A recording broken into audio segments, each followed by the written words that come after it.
My name is Arif, and tonight I will be your guide as we travel back in time to ancient Greece to explore the moonlit landscape with Hecate, the goddess of necromancy, the moon, and the night. Before we begin, however, let us take a moment to relax and find comfort in the space that we are in, here and now. Allow yourself to find a comfortable position on your mattress. Feel the night air all around you. Picture the streets and the landscape outside your room, blanketed in the cool moonlight. See the countless stars sparkling in the clear, inky black sky overhead.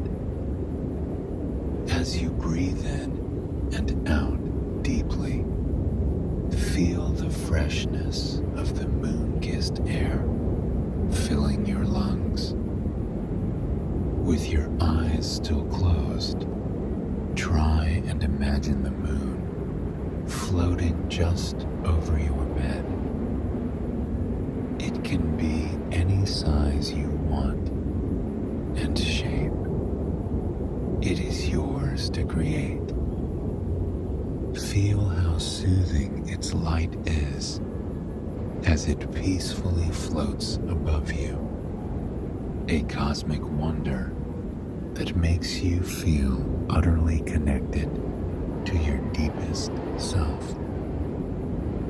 As that moon's light shines down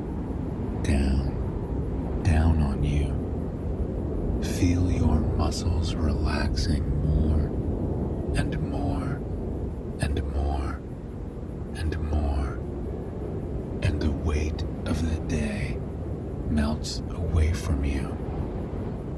All that matters is here and now. The comfort you are about to experience and the rest that your body is going to receive. Now that we've taken the time to relax and find comfort in the space that we are in, here and now, let us begin our story. Ancient Greece was a land unlike any other, overflowing with titans and Olympians, monsters and beauties, darkness and light. It was a place flourishing with stories, constantly weaving new ones at every turn. There was war and laughter and peace and joy, and there was family and nature. Not all of the goddesses and magic wielders resided on Mount Olympus. Many of them lived in a constant state of flux, traveling the land across the seas, journeying far into the mountains, sailing to distant islands, going wherever their magic took them. Yes, there were many free goddesses and gods that wandered the countryside, carrying their magic with them. But there were few as free and as magical as Hecate, the goddess of necromancy, the moon, and the night. Hecate was the daughter of the god of destruction, and Asteria, the Titan goddess of fallen stars and divination. Fortunately, she took after her mother, finding a sense of belonging in the stars, in magic, and in the spirits around her. Specifically, in comforting the spirits around her. Hecate would awaken every day, just as the sun sunk below the horizon. Some days, she would awaken underneath the shelter of cedar and pine trees, tucked away in a grove far from civilization. Other days, she would awaken in long forgotten cabins in the woods, where she would start crackling fires in fireplaces and wait for the cool night to wash over the land. But no matter where she was, she would awaken with a great feeling of belonging and of hope. She would shrug the blankets off of herself and look up to the sky as it transitioned from day to night. The pinks, purples, blues, and oranges of the sunset would gradually grow darker and darker and darker still. The cornflower swaths of sky became navy. The lilac swaths became indigo. The fire-tinged clouds became dark and muted like cedar. Then, the earth would begin to reflect the sky. The creatures of the day would nestle into their nests, silent for the remainder of the night. The birds would sing the last few notes of their song, a few stragglers singing into the air until silence washed across the land. Then the crickets would begin to sing. The frogs would peep up from their peaceful ponds. It was a high-pitched melody, one filled with rhythm that seemed to make the whole landscape sway as it drifted further and further into night. It was only then that Hecate would rise from her humble bed for the night. She would form her plant and star-embellished quilt into a tight roll and tie it to her back, along with a few other items she carried along with her. She was, after all, a traveler, a magical nomad in this beautiful land of strange and wondrous things. She always carried a book. When she was finished, she would often trade her book with a fellow traveler before pressing on, soothed by the reality that she would be reading the same words that the stranger had read only days before. She carried a small collection of herbs and trinkets, all picked to help her perform spells when it was needed. And, most important of all, she carried 2 torches. These torches represented the mark that she would leave on the world. And when those who were lost would spot them, they would instantly know they were saved. Because Hecate didn't just aimlessly wander the woods like many others did. She wandered the woods looking for those who were wandering aimlessly. She wandered the woods looking for lost souls, dead or alive, with the intention of bringing them to wherever they belonged and soothing them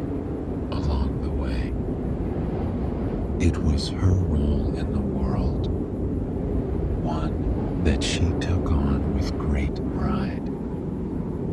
And on one brilliant fall night, Hecate had a premonition that would change the course of her life.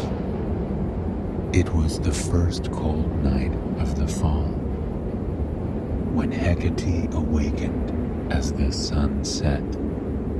She could hear the leaves crinkling against one another in the brisk air. Here, high in the mountains, the touch of autumn was a colorful one, a welcomed one. She sat up and rolled up her sleeping bag, thankful to see that this night was going to be a bright one, a wonderful one, because tonight there was a full moon. As the goddess of the moon, Hecate felt a serene power wash over her as she sat in the moonlight. She knew what she had to do. She meandered to the nearest stream, a mountain stream where the water was cool and invigorating, and she stepped down into it. She reveled in the feeling of the smoothness of the rocks, of the coolness of the water. She tilted her head back as she stepped further into the river. 1 step, 2 steps, 3 steps, 4. With each step, she felt more connected to the landscape around her and more connected to the moon. Bathing in that river in the moonlight brought her a sense of peace and belonging that few will experience in their lifetime. Hecate felt her abilities growing stronger. As the goddess of necromancy, she was not just connected with both the living and the dead, but she was also a soothsayer. Often, the future would come to her in hazy waves, giving her just enough information to inform her journey and bring comfort to others. But tonight, with the moon as bright and full as it was, and the water as cool and comforting as it was, her visions became as clear as the river she was standing in. As she gazed out at the silver-tinged water around her, a vision played out before her. It was a lost soul. A lost soul looking for belonging, looking for comfort. But this wasn't just any lost soul. It was a Greek goddess. As smoothly as the vision came to Hecate, it disappeared before her, drifting away in the breeze, as though it had merely been a thick blanket of fog on the forest floor. Hecate rose out of the water, carrying a sense of peace and dignity inside her. She loved her task of bringing mortals, gods, and goddesses comfort, and tonight it appeared that she would certainly be doing just that. She wandered back to her camp, carefully packing up her belongings and slinging them on her back, fastening them comfortably against her shoulders with a thick leather strap that smelled of sage and rosemary. Then She extended her fingers into the dark night air. She pulsed them slightly, closing her eyes with a great deal of focus. From her fingertips, sparks flickered alive, illuminating the forest around her in a soft flash of orange and yellow. The sparks caught on her 2 torches and ignited. She wrapped her hands around the familiar torches.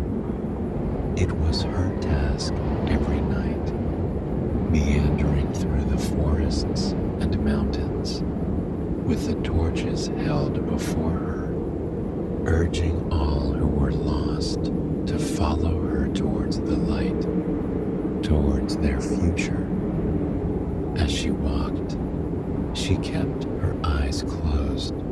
She loved the sound of her boots pressing into the damp soil, the click, clack, click, clack, click, clack, click, clack, click, clack, as she wove through the trees and down gentle slopes. It was as if she was creating a song with the forest around her. Chirps and croaks were their clicks and clacks, clicks and clacks, clicks and clacks. Finally, she opened her eyes, taking in the beautiful sight of the landscape changing around her. In the day, all things are visible, but at night, there was room for interpretation, room for wonder. As she walked, carrying the light with her, the world around her shifted. Rounded shadows turned into rocks. Shadows danced between trees as she passed by. Water and cobwebs glowed in a gossamer of orange, red, and yellow as they reflected the light of her torch in a ghostly, otherworldly manner. That was one of the many reasons Hecate loved the night, though there were several other reasons. Hecate was never awake during the daytime, and she had no desire to be. She longed to be in the stillness of night, when the world slowed down and life seemed to move the way it was intended. There were no obligations at night, no busyness in the world. It was simply her and nature, her and other travelers, her and the lost souls. She could connect to everyone during these hours of night. The darkness provided a layer of protection for everyone, a veil that made vulnerability feel more accessible. And that's the way that Hecate preferred to live, authentic and vulnerable. That's why, on that night, when she rounded a corner into a moonlit meadow, she felt a small smile cross her face. In the center of the meadow was a soul, not alive, seemingly lost and stuck in place.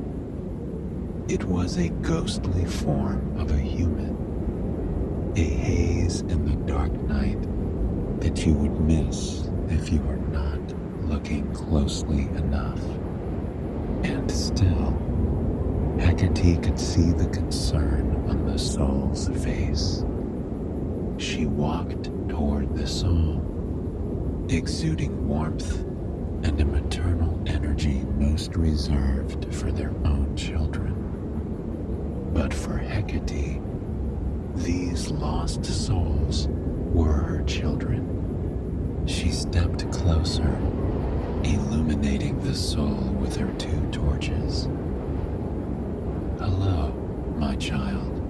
Are you lost?" Hecate asked, her words sweet and slow like warm honey. The soul, a young woman, nodded at Hecate. "I must be. I don't know where I am." The soul's voice was tinged with the weight of her concern and worry. In the light of the torches and the moon, Hecate could see that tears were starting to form in her eyes. So, Hecate did something only she could do. She reached forward and placed a gentle hand on the girl's cheek. The soul flinched at Hecate's touch for a moment, surprised, but then she sunk into the moment with gratitude.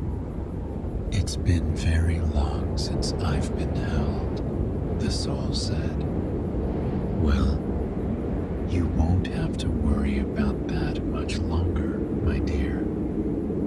I will guide you to the place where you belong," Hecate replied. The soul looked relieved by that.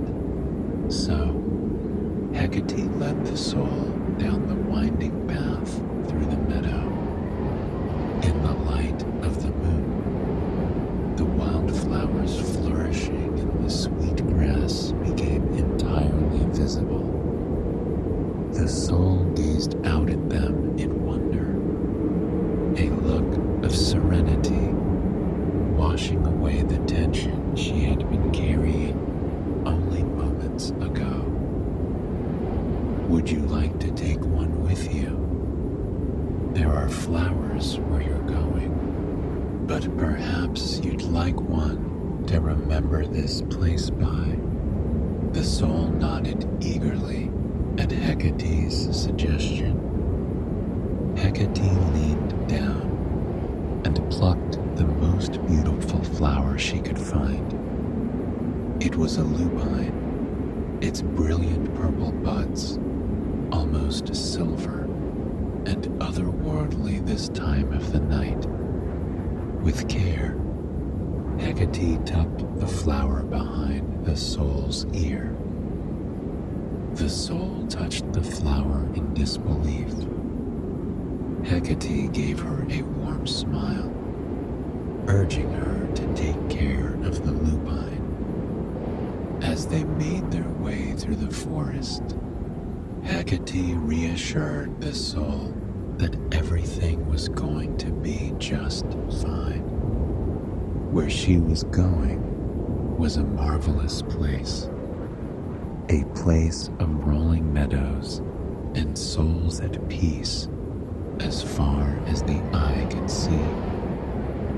Hecate told the soul that many people get lost along their way, but it is all part of the journey. By the time they reached one of the gates to the underworld, the soul was already at peace, looking forward to the next step on her journey. The gate to the underworld looked completely different than many would envision. Truly, the underworld was not a place of darkness, of punishment, of negativity. It was a place much like our own. The gate was a tunnel tucked at the edge of a forest, like a natural cave. The whole thing was coated in vibrant green moss and ferns, which swayed as the breeze wove through the cavern and out into the world. Flowers surrounded it, each one more beautiful than the last. And though you could feel the power of the place, there was also a sense of calm in the forest. The crickets and frogs, seemed to be quieter here. Hecate squeezed the soul's hands and gave her a smile before she asked, "Perhaps you would like a drink before you go?" Hecate knelt down in the soft, aromatic grass and started a small fire. She set down a tea kettle atop the flames, filling the water within it with lavender, honey, and chamomile. The fragrant steam rose into the night, weaving between the trees and the flowers. Hecate poured a cup for the soul and handed it to her gently, being sure to squeeze her hand reassuringly as she did so. The soul sipped the tea, grateful to have a drink of something familiar after her long, strange journey. They sat for an hour sipping tea and watching the night sky overhead. The full moon seemed to glisten even brighter above them, lighting their vulnerable moment of connection and happiness. Then the time came. The soul stepped into the cavern and sat atop the boat on the river Styx. Hecate waved to her with a smile on her face, knowing that the soul was heading to the Elysian fields, a place of unvarying joy, peace, and happiness. Hecate began to pack up her things yet again, a smile dancing on her lips. There was another soul at peace now, one less person lost in the foggy woods of this land. Looking up at the moon, she knew there was still time to find another, to bring someone else the comfort that they deserved. She slung her items back over her back and journeyed back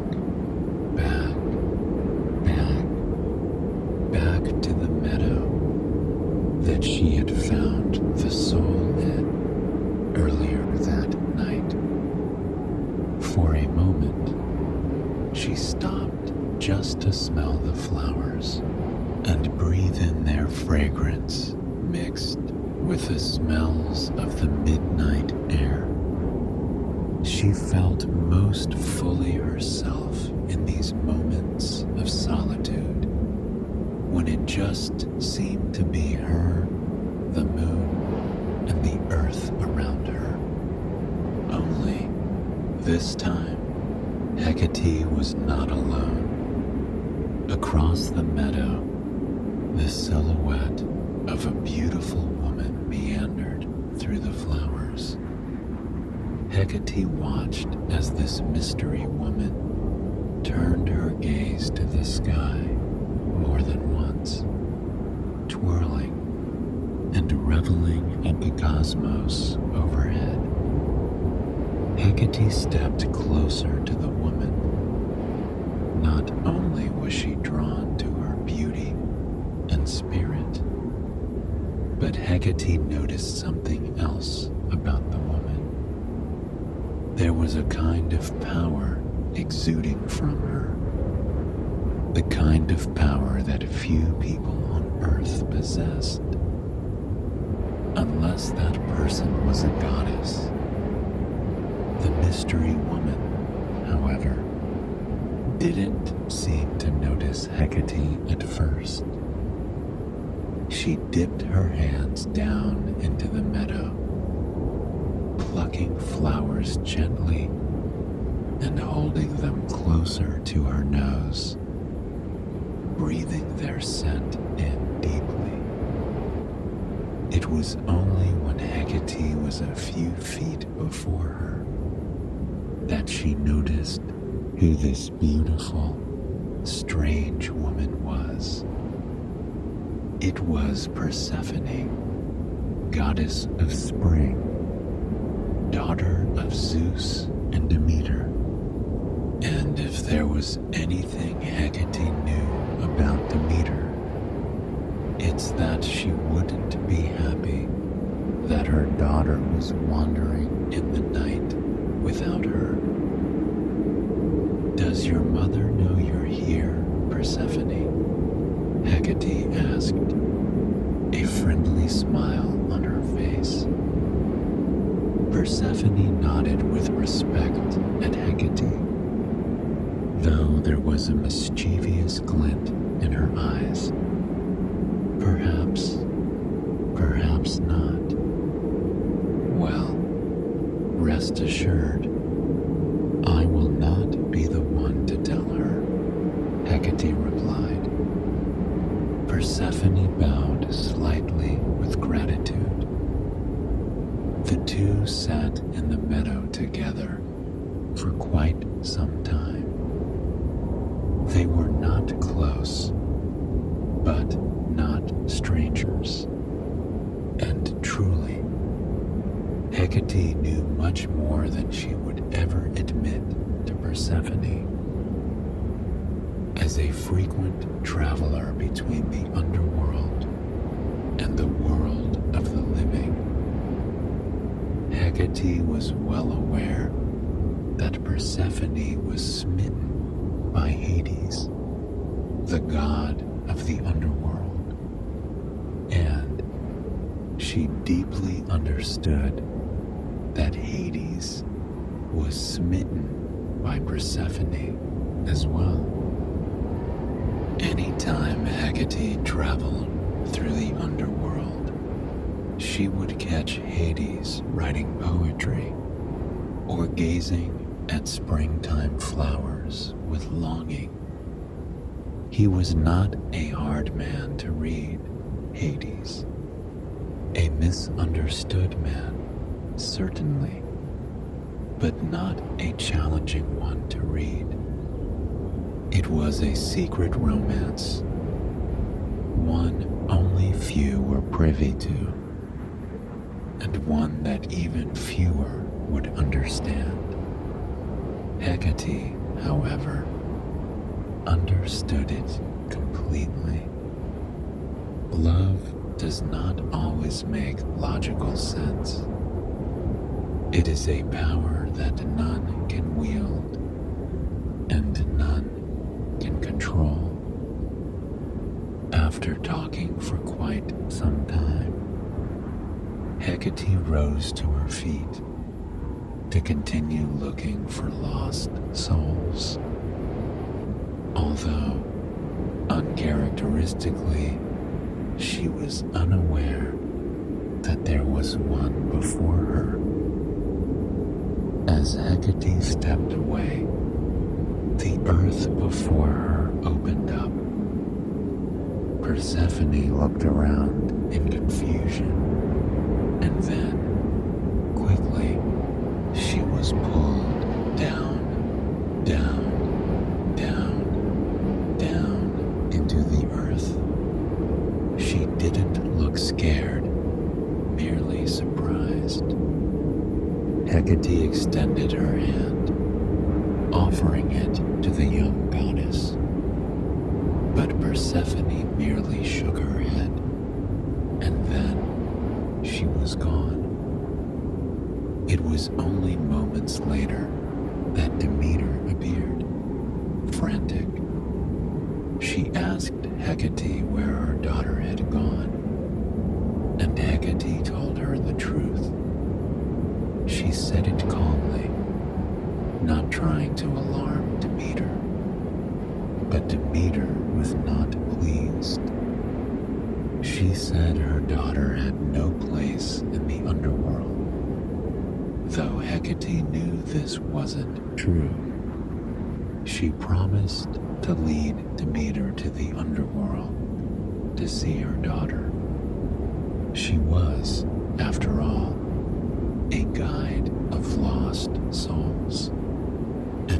wasn't Persephone who was lost at the moment.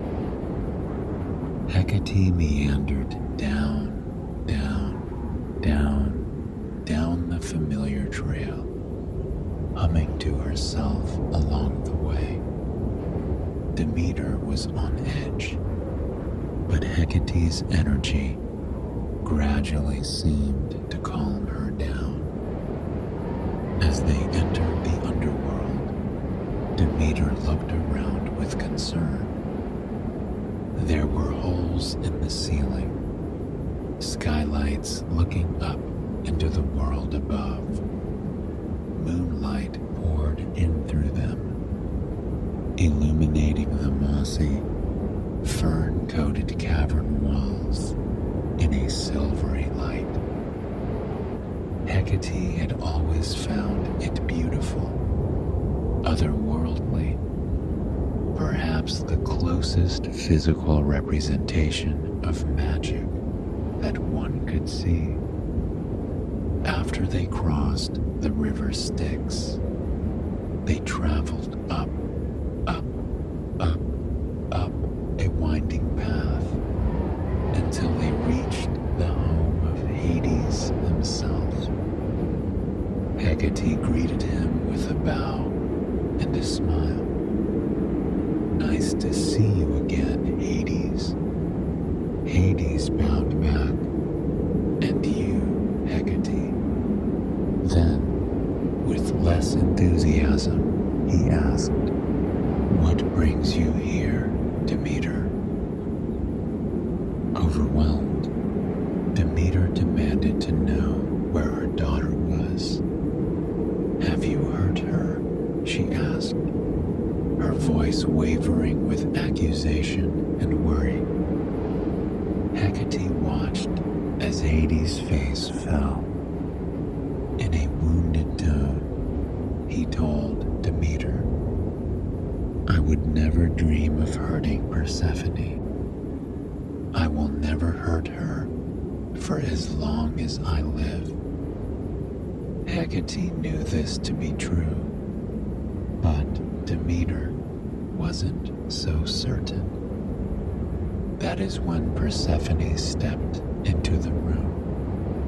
She gave her mother a smile, welcoming her to the underworld, and in the palm of her hand was a pomegranate. It glowed bright red in the darkness of the room. Hecate felt a wave of understanding wash over her. She knew what that pomegranate meant.